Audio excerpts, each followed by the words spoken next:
Okay, so magandang umaga po sa lahat. Sa lahat ng mga kababayan ko dito sa Leyte. Particularly sa Burabod, Haro, Leyte. So ngayong araw ay magpapalinis po tayo ng ating tataniman ng pinya at saging. So tingnan natin makaya ba ng traktor yung area. Kasi talagang makapal na yung damo. Tagal na kasing hindi ito na cultivate. So ayan. So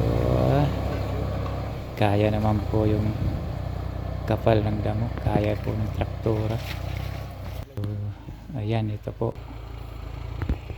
So ayan. So bali ito na po yung pangalawang araro po ng traktor. So ito na po yung result. Medyo malinis na rin sa makina. So ito ang trip ko, ang probinsya, hanggang hataw sa pagtratraktora. So yan, so ito po yung ang lilinisan natin ngayong araw. So